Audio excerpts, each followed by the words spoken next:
Hello प्यारे बच्चों आज हम class 11th chapter 7 permutations and combinations का पार्ट 2 देखेंगे।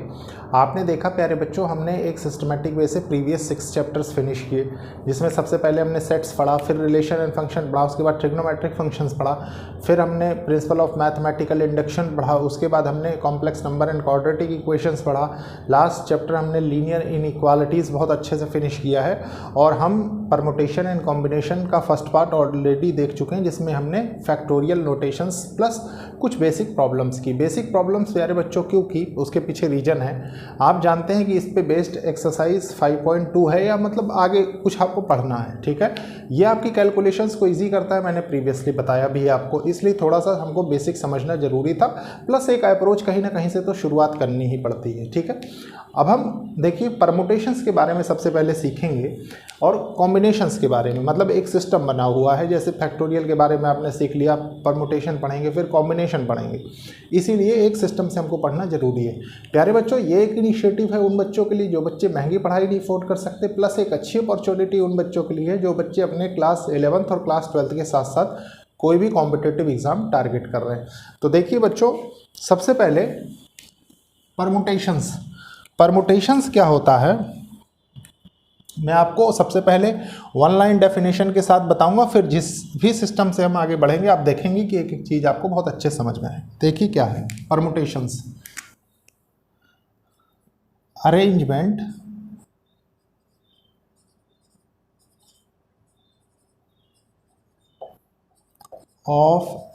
Of an object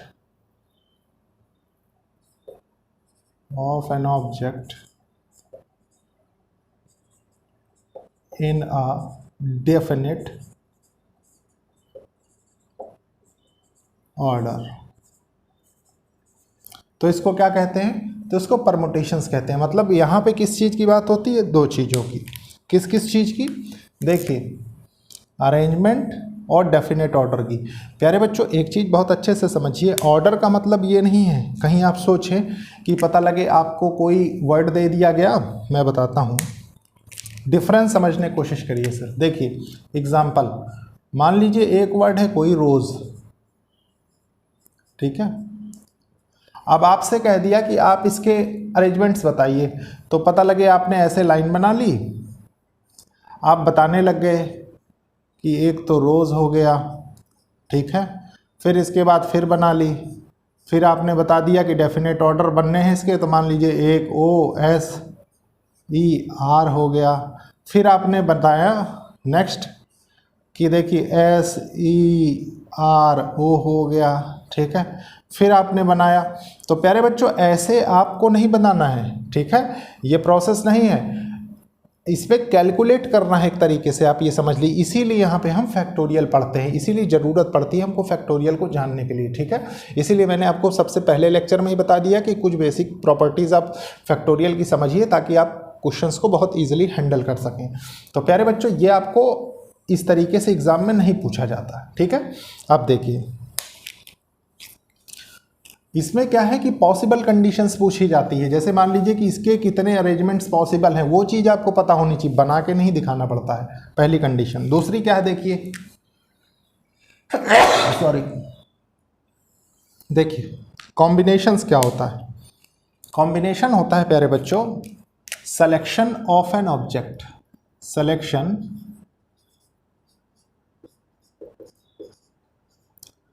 of an object. अब सिलेक्शन ऑफ एन ऑब्जेक्ट का मतलब क्या है, मान लीजिए आपकी क्लास में, इसका भी एक एग्जांपल देता हूं मैं। एग्जांपल, चलिए इसके दो एग्जांपल देता हूं। पहला एग्जांपल, मान लीजिए आपकी क्लास में 60 बच्चे हैं, ठीक है, और आपको क्लास रिप्रेजेंटेटिव बनाना है। क्लास रिप्रेजेंटेटिव,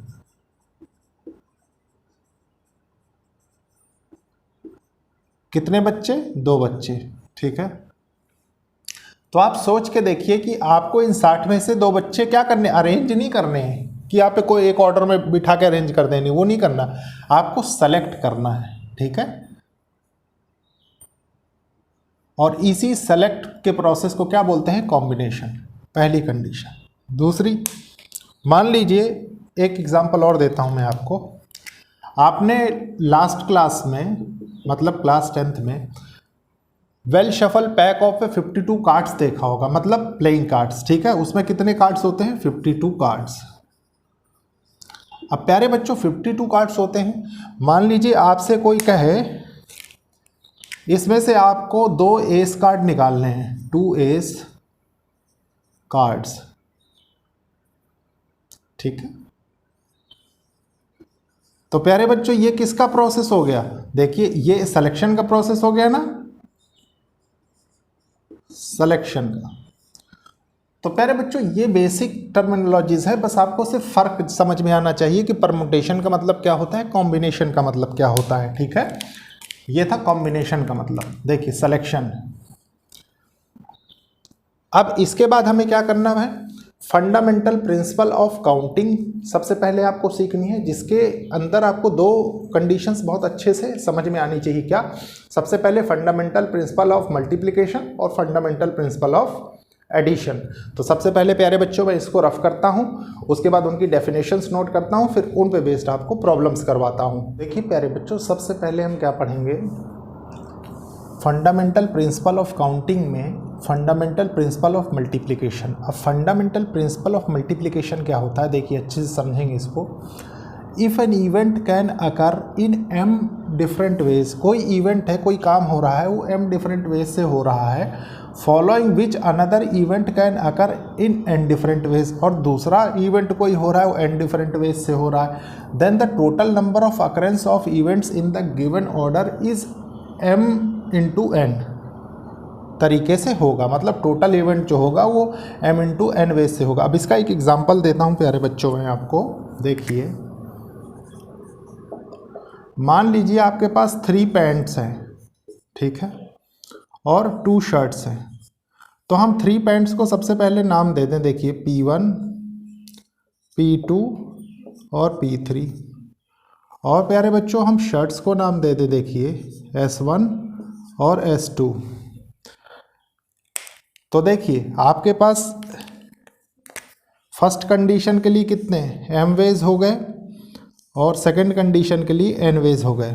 ठीक है, तो टोटल नंबर ऑफ वेज कितने होने चाहिए according to fundamental principle of multiplication?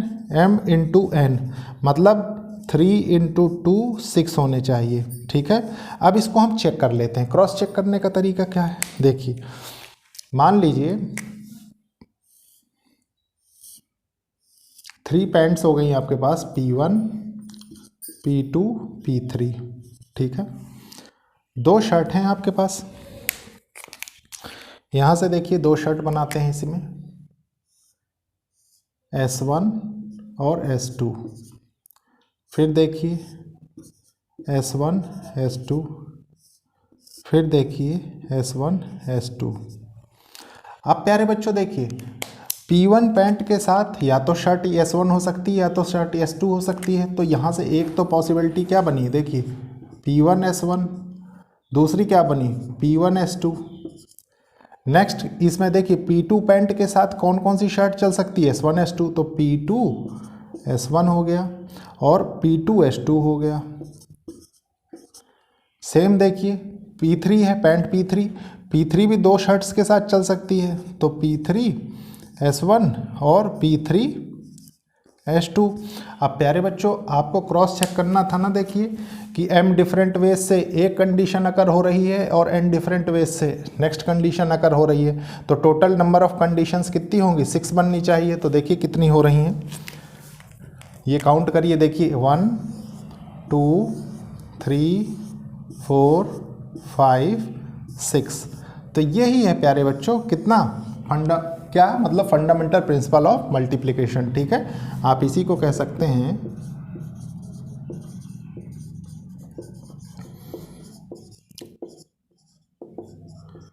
Principal of multiplication.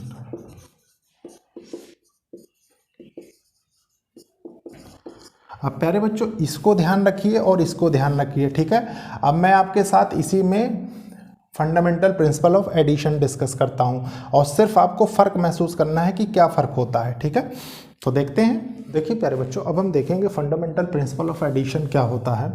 If there are two operation such that they can be performed independently, मतलब दोनों अलग अलग परफॉर्म हो रहे हैं। देखिए इस वर्ड को अच्छे से समझिए, ठीक है, क्योंकि उसमें जो पहले वाली डेफिनेशन मल्टीप्लिकेशन वाली हमने पढ़ी, उसमें सक्सेशन में दोनों चीज़ें पढ़ रहे हैं, सक्सेशंस में मतलब साइमल्टेनियसली एक तरीके से साथ साथ, ठीक है, in m and n ways respectively, then either of the two operations can be performed in m plus n ways। देखिए कंडीशन क्या कह रही है, सेम कंडीशन हम लेते हैं समझने के लिए। मान लीजिए 3 पैंट्स हैं आपके पास, 2 शर्ट्स हैं, ठीक है। आपको देखिए अभी तक दोनों ले रहे थे मल्टीप्लिकेशन वाले कॉन्सेप्ट के लिए, तो m इंटू एन वेज हो रहे थे, ठीक है। अब क्या होगा, अब एक ही समय पे लेंगे, मतलब या तो पैंट लें या तो शर्ट लें। तो प्यारे बच्चों यहाँ से क्या निकल के आएगा, ये 3 हो जाएंगे, 3 वेज से आप इसमें से कोई भी एक पैंट ले सकते हैं, और इसमें से कितने 2 वेज से आप कोई भी शर्ट ले सकते हैं। तो टोटल नंबर ऑफ वेज कितने हो जाएंगे, ये 5 वेज, ठीक है। ये कंडीशन है। तो ये चीज़ थी एडिशन का प्रिंसिपल। प्यारे बच्चों आपको आना चाहिए, अब जब इतना आपने परमुटेशन में समझ लिया फंडामेंटल प्रिंसिपल ऑफ मल्टीप्लिकेशन और एडिशन, तो इसके बाद प्यारे बच्चों एक कॉन्सेप्ट आता है रिपीटिशन का, ठीक है। Repetition allowed, repetition not allowed. आप लिख लीजिए रिपीटिशन अलाउड और रिपीटिशन नॉट अलाउड, ठीक है। इसका मतलब क्या है, देखिए थोड़ा सा समझेंगे। मान लीजिए आपके पास 5 नंबर्स दे रखे हैं, नेचुरल नंबर्स 1 2 3 4 5, ठीक है। अब प्यारे बच्चों रिपीटिशन अलाउड का मतलब है कि कोई 3 जगह मान लीजिए आपको दी हुई है, 1 2 3, और repetition not allowed same condition हम लेते हैं ताकि आप इसमें डिफरेंशिएट करके समझ सकें, ठीक है। मान लीजिए इसकी भी 3 जगह हैं, तो मान लीजिए रिपीटिशन अलाउड है इसमें फर्स्ट कंडीशन में, ठीक है। तो इसको कितने प्रकार से तीनों जगह भरी जा सकती हैं, तो प्यारे बच्चों गौर करिए कि एक जगह यहाँ पे 5 तरीके से भरी जा सकती, 5 नंबर है यहाँ पे, तो 5 तरीके से भरी जा सकती। फिर उसके बाद नेक्स्ट पे आइए, इसको कितने तरीके से, क्योंकि इसमें रिपीटिशन अलाउड है, आप रिपीट कर सकते हैं इसी चीज़ को, ठीक है। तो इसको भी 5 तरीके से भरी जा सकती है। सेम कंडीशन इसको भी 5 तरीके से भरी जा सकती है। और आपने क्या देखा कि एक बार में सब 5-5 तरीके से अगर भरी जा सकती हैं तो multiplication fundamental principle of multiplication लगेगा। मतलब इसको कितने टोटल कितने वेज से भरी जा सकती है, 5 × 5 × 5 = 125 वेज से, ठीक है। ये था। अब प्यारे बच्चों इसमें क्या है, रिपीटिशन नॉट अलाउड, मतलब आप जो नंबर यहाँ यूज़ कर लिया वो आप यहाँ नहीं यूज़ कर सकते, ठीक है। तो इसका क्या मतलब है, इसका मतलब देखिए यहाँ पे कितने नंबर आ सकते हैं इसमें से एक बार में, मान लीजिए फर्स्ट कंडीशन में तो 5 नंबर टोटल आ सकते हैं। सेकंड के साथ क्या कंडीशन है, यहाँ पे तो सारे नंबर्स यूज हो गए, तो अब यहाँ पे तो सारे खाली नहीं होंगे, ठीक है। मतलब इस जगह के लिए सिर्फ 4 नंबर बचेंगे आपके पास, ठीक है। सेम कंडीशन इस जगह के लिए कितने बचेंगे, 3 नंबर बचेंगे। तो यहाँ से क्या मतलब क्या कितने वेज से आप ये तीनों जगह भर सकते हैं, तो देखिए 3 × 4 × 5, ठीक है। तो 3 चौक 12 पंचे 60 वेज। तो आपने देखा प्यारे बच्चों रिपीटिशन अलाउड और रिपीटिशन नॉट अलाउड की क्या कंडीशंस होती हैं, ठीक है। अब इन पे बेस्ड मैं आपके साथ एग्जांपल्स लेता हूं जो कि आपके बुक में दिए हुए हैं, ताकि आपको ये कॉन्सेप्ट और क्रिस्टल क्लियर हो जाए। कि प्यारे बच्चों ये फर्स्ट क्वेश्चन है आपकी बुक का, बहुत अच्छे से समझेंगे इसको। क्वेश्चन को क्या कह रहा है, find the number of 4 letter words. आपको क्या बताना है, find the number of 4 letter words with और without meaning which can be formed out of the letters of the word rose, ठीक है। कितने नंबर ऑफ वर्ड्स बन सकते हैं, 4 लेटर वर्ड्स जो कि रोज है उसके, where the repetition of the letters of the word not allowed. Repetition बच्चों गौर करिए अलाउ नहीं है, मैंने अभी आपको बताया है इसकी कंडीशन, आप पीछे जाके देख सकते हैं वीडियो में, ठीक है। देखिए क्या है, रोज है हमारे पास। मैंने आपको प्रीवियसली क्या बताया है, सोल्यूशन देखते हैं इसका पहले। प्रीवियसली ये बताया है कि एक एक आपको अरेंजमेंट तो बना के नहीं दिखाना, ठीक है। तो आप क्या करेंगे, देखिए रोज मतलब इसमें टोटल कितने लेटर्स दिए हुए हैं, 4, ठीक है। अब प्यारे बच्चों 4 ही लेटर्स को मिला जुला के मीनिंग और नॉन मीनिंग दोनों चीज़ें दे रखी हैं। आपको क्या बताना है, कितने नंबर ऑफ अरेंजमेंट्स इसके पॉसिबल हैं where repetition of the letter of the word not allowed, ठीक है। आप लिख लीजिए पहले,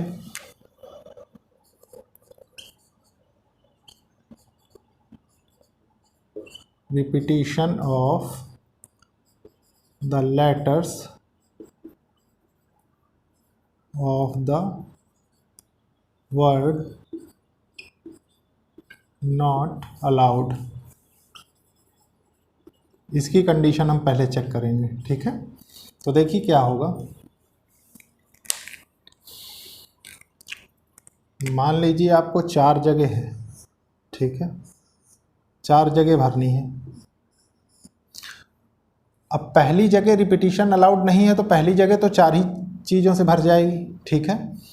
दूसरी जगह कितनी जगहों से भर जाएगी, कितने लेटर से, 3 लेटर से, क्योंकि एक लेटर तो यहाँ यूज़ हो चुका होगा।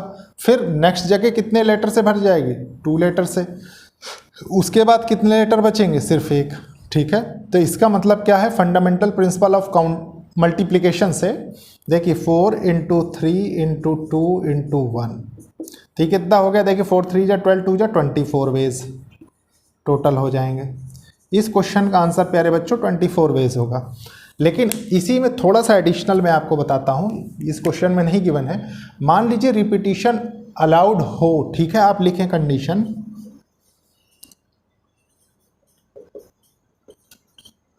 रिपीटिशन अलाउड, तो आप क्या करेंगे, सेम देखिए यही 4 जगह हैं, 1 2 3 4, ठीक है। तो पहली जगह 4 तरीके से भरी जा सकती है, सेम कंडीशन दूसरी जगह भी 4 तरीके से भरी जा सकती है, क्योंकि रिपीटिशन अलाउड है, जो लेटर यहाँ यूज़ हो रहा होगा वो यहाँ पे भी यूज़ हो सकता है। सेम एज इट इज़ ये जगह भी 4 तरीके से भरी जा सकती है और ये जगह भी 4 तरीके से भरी जा सकती है, ठीक है। तो मतलब ये टोटल हो कितना गया, देखिए 4 × 4 × 4 × 4 इक्वल्स टू, देखिए 4 4 जा 16, 16 4 जा 64, 64 4 जा 256 वेज, ठीक है, इसका आंसर हो जाएगा। तो इसका मतलब क्या है प्यारे बच्चों कि देखिए रिपीटिशन जब अलाउ नहीं होगा तो सिर्फ 24 वेज से आप भर सकते हैं इन 4 प्लेसेस को, और रिपीटिशन अलाउड होगा तो आप 256 वेज से ये 4 प्लेसेस को भर सकते हैं, मीनिंग और नॉन मीनिंग जब आप इसके अरेंजमेंट्स बना रहे होंगे तब, ठीक है। तो प्यारे बच्चों इसके बाद देखते हैं हम नेक्स्ट क्वेश्चन। देखिए प्यारे बच्चों ये क्वेश्चन है, बहुत अच्छे से क्वेश्चन को रीड करेंगे, समझेंगे, फिर सॉल्व करेंगे। देखिए क्वेश्चन क्या कह रहा है, given 4 flags of different colours, हमारे पास 4 फ्लैग्स हैं डिफरेंट कलर्स के, ठीक है। How many different signals can be generated, हम कितने प्रकार के सिग्नल्स को जनरेट कर सकते हैं, ठीक है। If a signal requires the use of 2 flags, जिसमें कि सिग्नल रिक्वायर्स मतलब सिग्नल बनाने के लिए आपको 2 फ्लैग एट ए टाइम की ज़रूरत पड़ेगी, 1 लेटर बिलो द अदर, मतलब एक के पीछे एक। तो प्यारे बच्चों देखिए क्या कंडीशन है, सॉल्यूशन डालते हैं सबसे पहले,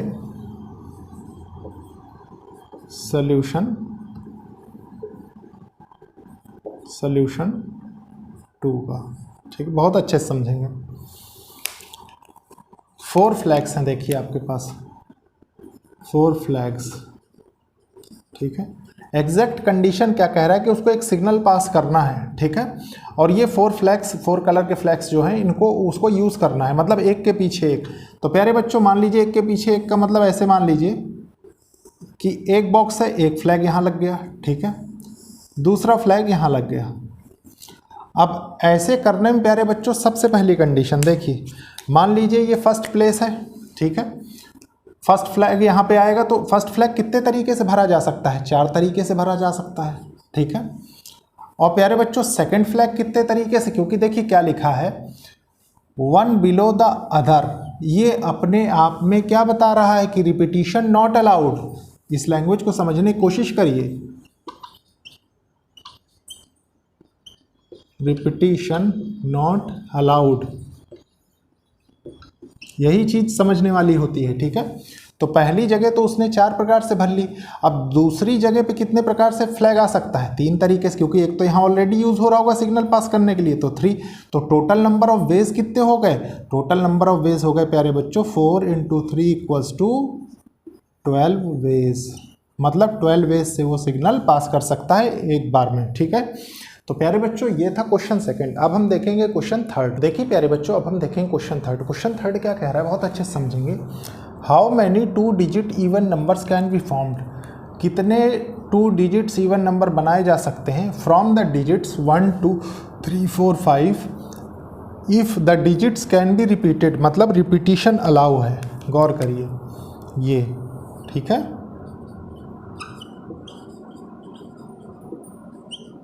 रिपीटिशन अलाउड। अब देखिए प्यारे बच्चों, इसको थोड़ा सा अच्छे से समझेंगे क्वेश्चन को। सॉल्यूशन किसका है? थर्ड का। ठीक है, देखिए आप जानते हैं कि हमें 5 डिजिट्स यूज़ करनी है, 1 2 3 4 5। दूसरी बात 2 डिजिट नंबर बनाना है, तो मान लीजिए एक डिजिट यहाँ बन जाएगी और एक डिजिट यहाँ बन जाएगी। प्यारे बच्चों, आप प्लेसेस के नाम्स भी जानते हैं। इसको हम क्या बोलते हैं? Unit place, unit, tens, 100, 1000, 10,000, lakh, 10 lakh. Places के नाम जानते हैं, प्लेस वैल्यू, फेस वैल्यू, सब चीज़ आपने पढ़ी है बेसिक क्लासेस में। ठीक है, दूसरी बात प्यारे बच्चों, आप बहुत अच्छे से जानते हैं कि अगर नंबर इवन होना चाहिए तो उसके लास्ट में क्या आना चाहिए? उसके लास्ट में आना चाहिए 0 2 4 6। मतलब जो यूनिट प्लेस है ना, उस पर यही नंबर्स आने चाहिए, तभी क्या होगा? तभी वो इवन डिजिट नंबर बनेगा। तो प्यारे बच्चों, इन दोनों की तो आपको ज़रूरत ही नहीं है इसमें, इन दोनों की नहीं, इन तीनों की। देखिए 0 की भी ज़रूरत नहीं, क्योंकि उसको आपको यूज़ ही नहीं करना। यहाँ पे सिर्फ आपको 2 और 4 मिल रहा है। ठीक है, तो इसका मतलब क्या है कि देखिए यूनिट डिजिट तो आप 2 ही तरीके से यूज़ कर सकते हैं, या तो 2 रखें या 4 रखें। ठीक है, तो आप 2 लिख दीजिए, 2 वेज से इसको लिखिए 2 वेज। ये नहीं सोचिएगा कि मैंने यहाँ पे ये वाला 2 यूज़ कर लिया, 2 वेज रिप्रेजेंट कर रहा है। ठीक है, और इसमें हम कौन सा प्रिंसिपल लगाएंगे? Fundamental principle of multiplication. अब प्यारे बच्चों, रिपीटिशन अलाउ है, इसका मतलब यहाँ पे तो कोई भी 5 डिजिट आ सकती है। टेंस प्लेस पे टेंस लिख लीजिए, इसको यूनिट प्लेस लिख लीजिए, यूनिट। ठीक है, तो यहाँ पे तो 5 वेज से आप इसको क्या कर सकते हैं? फिल कर सकते हैं ना। अब अगर 2 वेज का मतलब या तो 2 आएगा या 4 आएगा, 5 वेज मतलब कोई भी 5 में यहाँ आ सकता है। तो टोटल नंबर ऑफ वेज कितने होंगे? तो टोटल नंबर ऑफ वेज हो जाएंगे प्यारे बच्चों m × n, मतलब 5 × 2 = 10 वेज। ठीक है, अब इसके बाद देखते हैं हम नेक्स्ट क्वेश्चन। देखिए प्यारे बच्चों, आज का सबसे अच्छा क्वेश्चन, सबसे लास्ट क्वेश्चन है। ठीक है, बहुत अच्छे से समझेंगे, बहुत अच्छे से इसको एनालिसिस करेंगे। देखिए क्वेश्चन क्या कह रहा है, find the number of different signals that can be generated. ठीक है, आपको नंबर ऑफ डिफरेंट सिग्नल्स जो जनरेट किए जा रहे हैं बाय अरेंजिंग एटलीस्ट 2 फ्लैग्स। देखिए इसमें लैंग्वेज को समझने की कोशिश करिए। अरेंज किए जा रहे हैं, कम से कम 2 झंडे होने चाहिए। ठीक है, in order to 1 below other. आपने प्रीवियस क्वेश्चन एक देखा है कि एक के नीचे एक झंडा होना चाहिए सिग्नल पास करने के लिए, ऑन ए वर्टिकल स्टफ, किसी ऊंची जगह पे। ठीक है, if 5 different flags are available. आपके पास प्यारे बच्चों 5 डिफरेंट फ्लैग्स हैं और मिनिमम कंडीशन है कि सिग्नल देने के लिए आप एट ए टाइम 2 झंडे तो इस्तेमाल करेंगे ही करेंगे। ठीक है, तो देखिए क्या कंडीशन होगी। सबसे पहले सॉल्यूशन 4 का, इसके केसेस बना देता हूं मैं। सबसे पहले देखिए केसेस क्या बनेंगे। मान लीजिए सबसे पहले एटलीस्ट 2 फ्लैग्स हैं, तो 2 फ्लैग्स की कंडीशन, 2 फ्लैग्स। मान लीजिए फिर उसने 3 फ्लैग लिए। ठीक है, फिर 4 फ्लैग लिए, फिर 5 फ्लैग लिए। ठीक है, वर्टिकल स्टफ है, मान लीजिए एक के नीचे एक रख देता हूं मैं, इसको थोड़ा सा पार्टीशन कर दें जिसलिए समझाने में आसानी हो। ठीक, ये देखिए मान लीजिए सबसे पहले सिग्नल पास हुआ 2 झंडों से। ठीक है, तो प्यारे बच्चों 5 फ्लैग्स हैं उसके पास टोटल, गौर करिए। ठीक है, तो जब 2 झंडे वाली कंडीशन वो बना रहा होगा तो पहली प्लेस पे तो वो 5 तरीके से झंडा इस्तेमाल कर सकता है, ठीक है। तो मतलब 5 वेज से यूज़ कर सकता है वो। उसके जस्ट बिलो कितने वेज से यूज़ कर सकता है? 4 वेज से। तो मतलब टोटल नंबर ऑफ वेज कितने होगा according to fundamental principle of multiplication? 5 × 4 = 20 ways, ठीक है। अब उसको सिग्नल पास करना है प्यारे बच्चों 3 झंडे इस्तेमाल करके, ठीक। इसको देखते हैं ये क्या कंडीशन है, देखिए।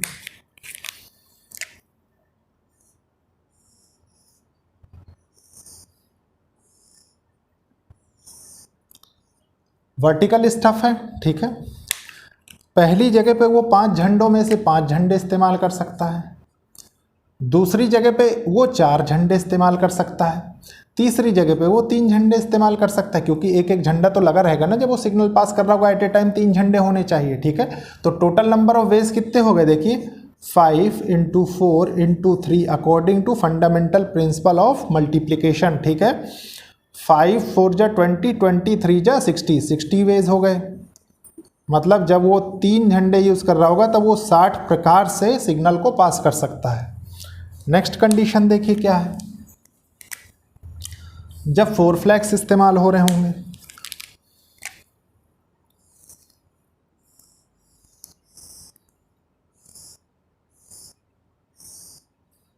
देखिए।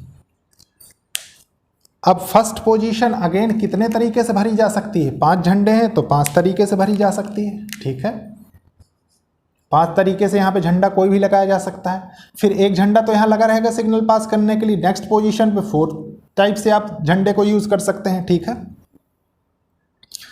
नेक्स्ट 3 बचेंगे तो 3 तरीके से यूज़ किया जा सकते हैं। नेक्स्ट 2 झंडे हैं तो 2 में से एक कोई भी यूज़ हो सकता है। तो नंबर ऑफ वेज कितने हो गए यहाँ पे देखिए, 5 × 4 × 3 × 2 = क्या हो जाएगा देखिए, यहाँ तक तो आप जानते हैं 60 होता है, × 2 120 वेज, ये हो गया। मतलब जब वो 4 झंडे इस्तेमाल कर रहा होगा तो वो 4 झंडों से 120 प्रकार के सिग्नल्स भेज सकता है, ठीक है। अब जब वो 5 झंडे यूज़ कर रहा है,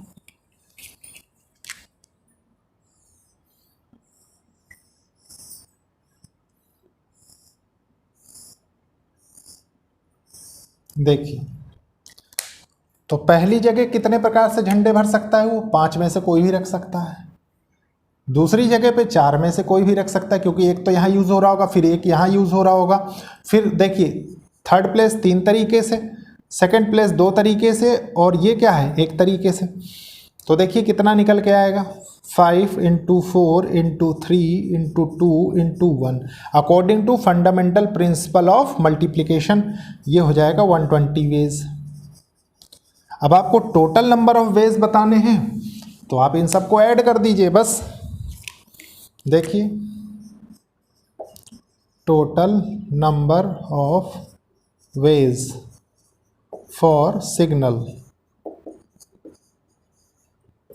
कितना हो जाएगा देखिए, 20 + 60 + 120 + 120, ठीक है। तो देखिए ये तो 80 हो गया, 80 और 120 200 हो गया, ये 300 हो गया, 320 वेज। मतलब टोटल वो जो सिग्नल पास कर सकता है वो 320 वेज से सिग्नल पास कर सकता है। तो प्यारे बच्चों और दूसरी बात ये है, ये किस चीज़ का क्वेश्चन है, आप गौर करिए कि इसमें रिपीटिशन अलाउ नहीं हो रहा है, ठीक है। आप देख रहे हैं कि एट ए टाइम एक ही झंडा यूज़ हो रहा है, तो ये भी समझने वाली चीज़ थी। प्यारे बच्चों ये था आज का लेक्चर को लाइक शेयर सब्सक्राइब करिए और कोशिश करिए कि ज़रूरतमंद स्टूडेंट्स तक ये लेक्चर्स पहुँचे। अब इसके बाद हम एक्सरसाइज 7.1 देखेंगे नेक्स्ट लेक्चर में। तो ओके, थैंक यू बच्चों।